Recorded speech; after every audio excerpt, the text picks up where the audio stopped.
Firstly, use a circular type cutter to strip the cable. Ensure the tool is at a minimum cut setting and trim off approximately 50 mm of the outer sheath.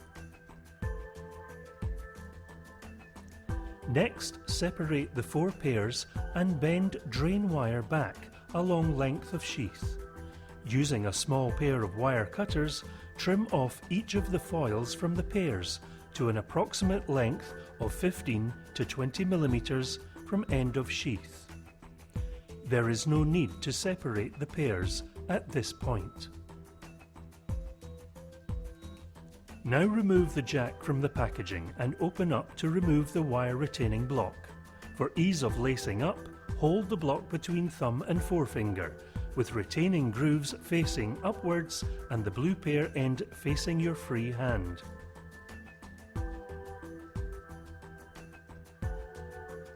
Take the cable and, depending on wiring standard to be used, cross over pairs if necessary. Feed the twisted brown pair and green or orange pair through the apertures until the foils touch the edge of the block.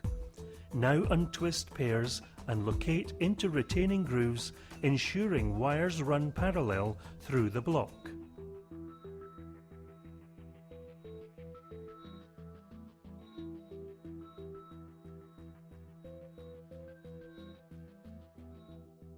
Next, cross over if necessary and untwist the remaining pairs up to the foil, then locate into retaining grooves on the wire retaining block.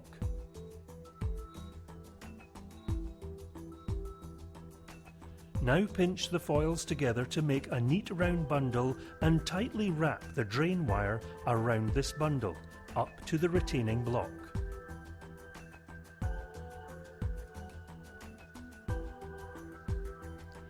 It is essential at this stage to ensure that 4 pairs are tightly bunched in a neat form. Additionally, ensure that all wires are neatly seated in the retaining grooves. Now, using a pair of small wire cutters, trim off the ends of the wires.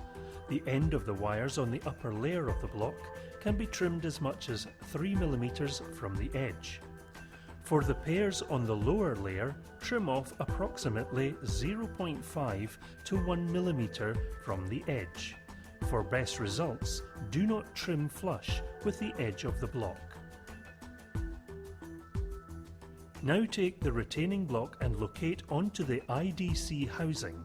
Press down on the block, ensuring it is compressed as far as possible.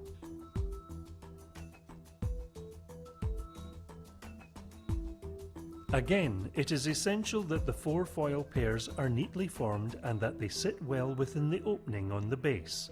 A quick visual inspection of the exiting wires is required to guarantee there will be no trapped wires or foils when the jack lid is closed. Now close the jack lid until the clips are fully engaged and it clicks shut. Finally, orientate the cable according to the application, then tie wrap the sheath onto the strain relief part using the tie wrap supplied.